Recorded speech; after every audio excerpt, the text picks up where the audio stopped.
In this video, I am going to be talking about whether or not it makes sense to actually get a minimum wage job to get you through, especially if you are working on something else, like you're trying to build a business, trying to create your YouTube channel, those type of things. Does it make sense? Should you get the day job? Should you get the job as the waiter? If you're trying to be an actor, does it make sense to do this or not?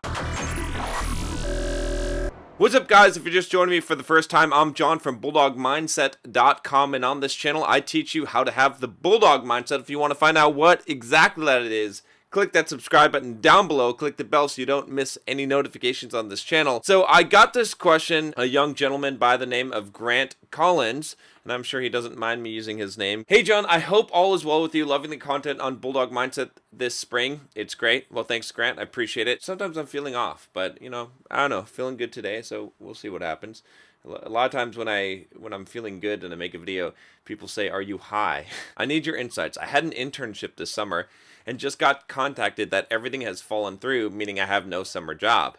Instead of trying to get a minimum wage job, now that internship application season is over, I'm thinking about trying to up my content via YouTube, website, and personal projects. In addition, I'm planning to go to conferences, networking, events, meetings, and just about anything I can to build my, quote, soft skills. What do you think? Here's what I'd say about this. I have my opinion here on minimum wage type of jobs. I think of life as a real-time strategy game, a resource gathering game, right? So if you've ever played like StarCraft or Warcraft, that's how life is. What is the best strategy that you could do in one of these real-time simulation games? Basically, to build up the most expensive unit, right? Let's say it's a fighting game, your army unit, right? Whatever the most expensive unit is, if you could just spend all your resources on that, that would be the best strategy in the game, ultimately. Except there's a problem with that. What's the problem with that, guys? You will fucking die. You're gonna get killed when you try and do that, because you need to have the smaller units quicker that take you less time to build in order to survive, so that your guys can go and mine the shit and get the resources, and you can find new resources, right, so that you can build these bigger units later on. If you didn't have someone coming for you, okay, if you didn't have to fight someone, if you had enough time, you would just spend all the money on the bigger units. That's how life is. There are things that you do short term to survive. Okay, those are the little units that you build in the real-time strategy game that aren't very expensive, but you can build them quickly, and they're going to die, okay? And they're not very effective, right? For the amount of cost they cost versus the amount of damage that they can deal, or the amount of hits they can take, whatever it is, they're just not very cost effective. If you had as much money to spend, you would not spend it all on those units, okay? So that's what you could consider like a summer job, like a minimum wage job, okay? It's just not very effective. But what is, really effective? What's really effective is like taking a lot of time, or building something, or spending time on something that's going to pay you back money over the long term. So I'll give you an example from my life and my career, right? One of the most beneficial things that I did, one of the big units I built, was I built these Pluralsight courses, right? I did like 50 courses for a company called Pluralsight. I did actually 55 of them, all right? And I did this, and I did like 30 something of them in 1 year. It was a really phenomenal move for me financially, because I invested all this time and effort into doing these courses, okay, and then they kept on paying me over the years. So from that company alone, from the royalties from those courses alone, I've made over $3 million, okay, and I'm not shitting you, and it continues to pay me. I still got a check. I just got a check for like $100,000 just like a week ago for the quarter. All right, so I still am making a lot of money from those courses that I did over like 7 years ago. If I can put my energy and my time into things like that, that makes sense, right? Another one would be this YouTube channel, right? I put a lot of effort into these YouTube videos, but they keep on paying me. There's certain videos that keep on paying me, and building the business. Simple Programmer, that business.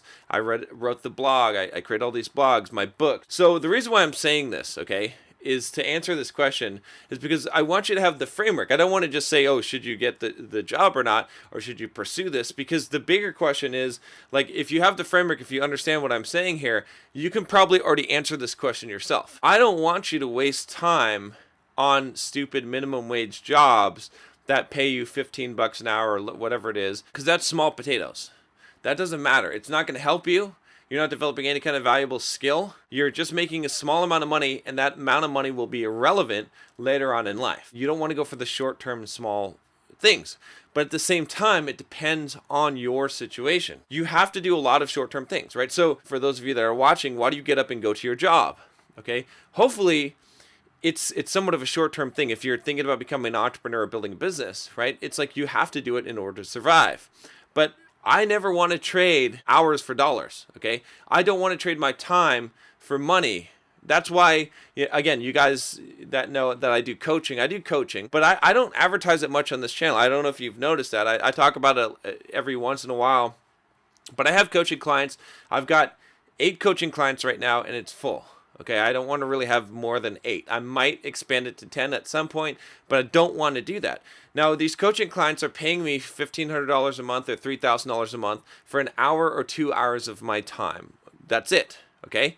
That's it, all right? But I still don't want to spend that time. I'd rather spend more time building something that gives me no money up front or very little, but continues to echo through time, paying me money over time, just like those Pluralsight courses I talked about, okay? This is the real strategy. If you really want to get wealthy, not just rich, but wealthy, this is how you do it, guys. I have multiple streams of income that just generate me money passively over time that I've put in the effort and the work. And so I want you to avoid, as much as possible, these short-term things. But you may need to do that to survive, right? Okay, so I don't know, Grant, maybe you can live, maybe you can survive. Maybe you've got some savings, maybe you're living with your parents and you don't really need that, to do the summer job, and you can spend your time focusing on your business. As much as you can do that, do it. If you really want to succeed in life, what you need to do is you need to just cut your expenses down to minimal.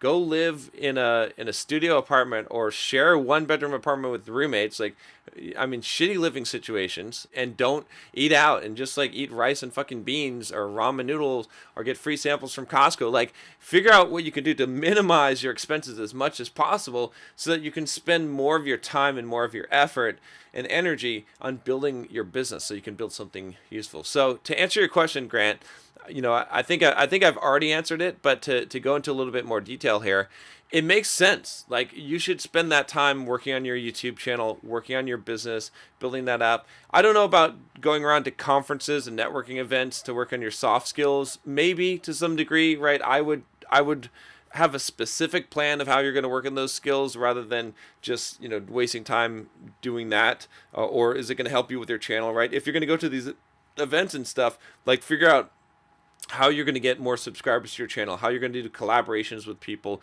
that are going to, build your channel and build your business. Think strategically like that. Don't just expect that things are going to happen. But yeah, that makes a lot more sense, right? In doing that, you're not going to get paid, right? If you go and work a summer job, but let's say you're making $15 an hour and you're working 40 hours a week. So let's say you're making, $2,500 a month, and you do it for 3 months. You make $7,500. You're gonna have taxes, so maybe your take-home pay is gonna be $5,000. Let's say $5,000. Okay, you work over the summer, you make $5,000 at some minimum wage shitty job. Let's say instead of doing that, you work on your business. Okay, you work on creating YouTube videos, expanding your channel, just devoting as much time as you would. Instead of clocking in for 8 hours a day at a job, you clock in at entrepreneur job and you build up your business and your channel. You're not going to get paid $5,000 immediately for doing that. But the work that you put in that summer, the 3 months worth of work that you put in, treating it like a real job, okay, maybe in the first year it pays you, let's say, $1,000. I think $1,000 or $2,000 is probably a reasonable one. Let's say it pays you $2,000. In the 4th year, you make another $3,000 or $4,000 or $5,000. You see what I'm saying? It's overall, you're going to make a lot more money. If we look at which way that you spent your time would be more profitable in 10 years, especially building up your business, for sure it's going to be more profitable for you to be spending the time working on your YouTube channel, working on building up the business, right? You could even do some freelancing or some contract work or things like that to get some experience, or consulting, right? Those are all options there, but it's going to be way more valuable than some minimum wage job. Don't do things that are short term unless you need them to survive. Most of you have to go to work and you have to do a job because you need it to survive. But anytime you're trading hours for dollars, you're not getting rich. You're surviving. That's the thing. Even if you're making a lot of money, okay? As a software developer, at one point I was making $100 an hour at a regular job, just a regular like 40, 50 hours a week job, okay? But I was still just surviving. I was not thriving. I was not going to get rich from that, okay? I was not going to become wealthy because as soon as I stopped working, the money stops coming in, okay? And so that's why I actually quit that job. And that's why I actually ended up quitting all my jobs and started just focusing on building the business and working for myself, right? Even the time I'm putting into this YouTube video right now is all to grow my channel, okay? It's all to grow this business. It's to grow Bulldog Mindset. I mean, a lot of it now of what I'm doing is just because I enjoy doing this and I enjoy helping, but it's all an investment in the future. And so that's what you need to do is stop thinking short term unless you need it to survive, and then make your survival costs as minimal as possible so you need less to survive. Because you want to, if you're going to win this resource game, which is life, you need to be able to spend as many of your resources as possible on big units, okay? Big units. That's what you want. All right, guys, that's all I got for you. I'll talk to you next time. Take care.